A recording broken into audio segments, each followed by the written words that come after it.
Hello, class. Today we're going to be reading the book Miss Nelson is Missing. The book is written by Harry Allard and illustrated by James Marshall. This book was published by HMH Books for Young Readers on October 28, 1985, and it's also been a winner of many literary rewards available in both paperback and hardcover. Story maps are a very good way to map out what you're reading, or it's a very good form of comprehension for students. So today I will be requiring students use a story map that I've printed out, and it's a story map that has 3 empty sections and its beginning, middle, and end. While I'm reading Miss Nelson is Missing, I would expect for the students to follow along while I'm reading and fill out the paper so that at the end we can talk about it. So before I chose the book, I thought about what students would enjoy, what they wouldn't enjoy. I took into effect things that can actually happen in real life, and I feel that this book is actually very, very relatable to how classrooms are today. Not quite what will exactly happen, but this does need to be brought to some students' attention. Also in the book, I made sure that it was diverse within the ethnic backgrounds and genders. I made sure that there wasn't mainly boys or mainly girls in the book. And I think that this book is very enjoyable. I remember reading this book as a kid. I remember my teachers reading this book in story time. And the theme that I chose is not very clear if you're reading the very first couple of pages. But as you read, you get familiar with what's going to happen, and you can pretty much make out what the book will be about. Okay, so like I said, this book is by Harry Allard and it's illustrated by James Marshall. The book is also recommended for ages 4 and up. So if you guys will pick up your book and follow along with me. The kids in room 207 were misbehaving again. Spitballs stuck to the ceiling, paper planes whizzed through the air. They were the worst behaved class in the whole school. "Now settle down," said Miss Nelson in a sweet voice, but the class would not settle down. They whispered and giggled. They squirmed and made faces. They were even rude during story hour, and they always refused to do their lessons. "Something will have to be done," said Miss Nelson. The next morning, Miss Nelson did not come to school. "Wow," yelled the kids. "Now we really can act up." They began to make more spitballs and paper planes. "Today, let's just be terrible," they said. "Not so fast," hissed an unpleasant voice. A woman in an ugly black dress stood before them. "I am your new teacher, Miss Viola Swamp." And she rapped the desk with the ruler.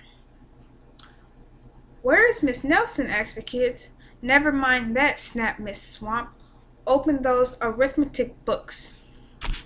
Miss Nelson's kids did as they were told. They could see that Miss Swamp was a real witch. She meant business. Right away she put them back to work, and she loaded them down with homework. "We'll have no story hour today," said Mrs. Swamp. "Keep your mouth shut," said Mrs. Swamp. "Sit perfectly still," said Mrs. Swamp. "And if you misbehave, you will be sorry," said Mrs. Swamp. Days went by, and there was still no sign of Miss Nelson. The kids missed Nelson. "Maybe we should try to find her," they said. Some of them went to the police. Detective McSmoke was assigned to the case. He listened to their story. He scratches his chin. He said, I think Miss Nelson is missing. Detective McSmog would not be much help. Other kids went to Miss Nelson's house. The shades were tightly drawn and no one answered the door. In fact, the only person they did see was the wicked Miss Viola coming up the street. If she sees us, she'll give us more homework. They got away just in time. Maybe something terrible happened to Miss Nelson. Maybe she got gobbled up by a shark, said one of the kids. But that didn't seem likely. Maybe Miss Nelson went to Mars, said another kid. But that didn't seem likely either. I know, exclaimed one know-it-all. Maybe Miss Nelson was carried off by a swarm of angry butterflies. But that was not likely at all. The kids in room 207 became very discouraged. It seemed that Miss Nelson was never coming back, and they would be stuck with Miss Viola Swamp forever. They heard footsteps in the hall. Here comes the witch, they whispered. Hello, children, someone said in a sweet voice. It was Miss Nelson. Did you miss me? She asked. We certainly did, cried all the kids. Where were you? That's my little secret, said Miss Nelson. Oh, how about story hour? Oh, yes, cried the kids. Miss Nelson noticed that during story hour no one was rude or silly. What brought about this lovely change? She asked. That's our little secret, said the kids. Back home, Miss Nelson took off her coat and hung it up in the closet, right next to that ugly black dress. When it was time for bed, she sang a little song. I'll never tell, she said to herself with a smile. P.S. Detective McSmog is working on a new case. He is now looking for Miss Viola Swamp. So the lesson that I will be teaching today is based off of the book Miss Nelson is Missing, for third graders. So at the end of the lesson, the goal would be for students to identify and develop respect. So the chosen theme for the book is respect. At the end of the lesson, students will be able to give an example of respect, demonstrate respect, and also define respect. For this lesson, I will provide the students with a copy of the book Miss Nelson is Missing, construction paper, markers, crayons, colored pencils, tape, glue, stickers, glitter, paint brushes, and aprons for them to wear over their clothes if they do choose to paint. And so what we're going to be doing is creating cards. Before starting the lesson, I plan to familiarize the students with what respect is.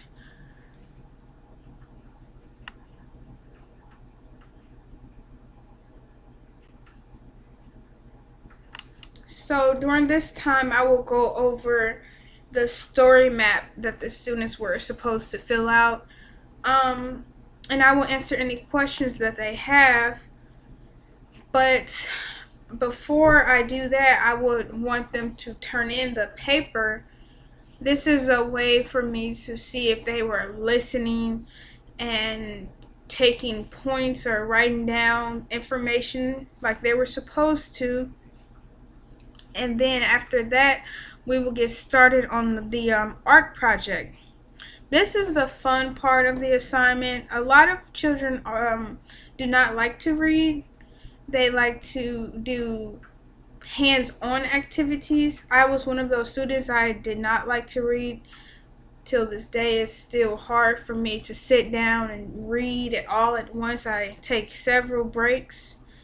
But I'm going to have the students find at least one way that the students show respect in the book. And this can be respect to another classmate or respect to the teacher.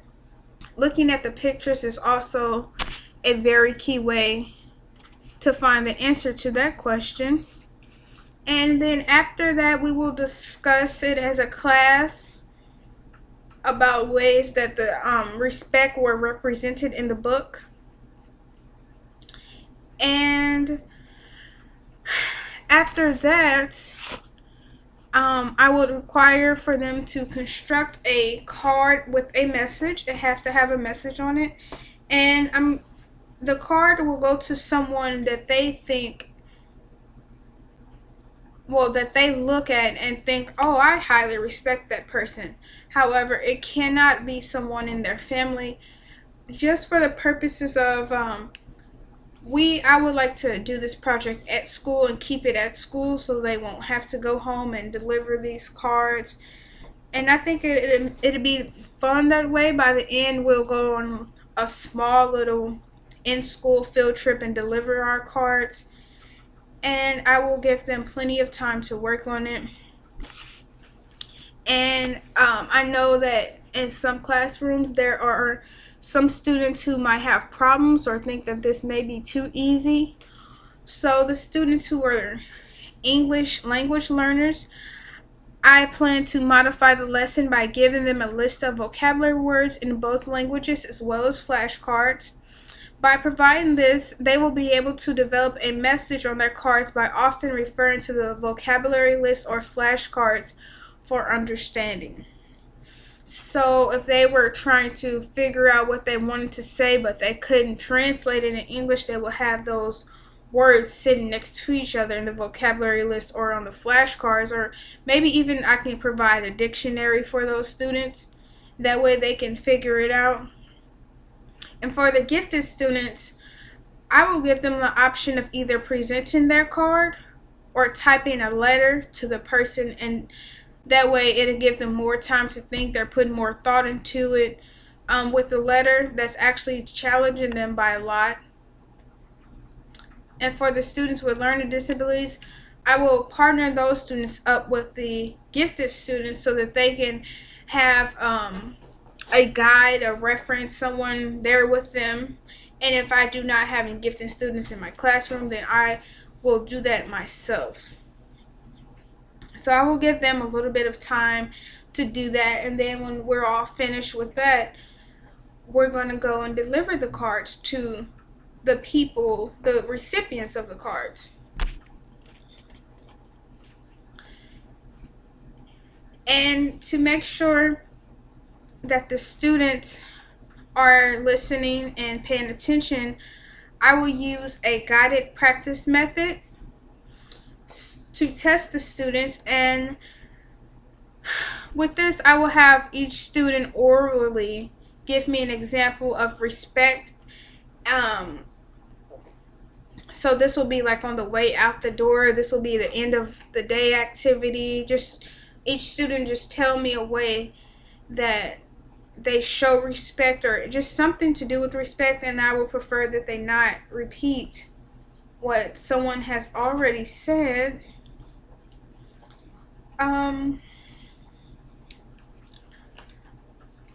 Oftentimes, letting children respond to a book by drawing a picture or acting out of scene helps them communicate what they have found was most important or confusing or interesting about a book. And that was said by the Arthur Coates in our book. Respect is something that we all must have. In order to get respect, you have to give respect, and vice versa with that. Everyone will be able to go home and share this book with a friend or a family member. And the next day we will start on something new. Thank you.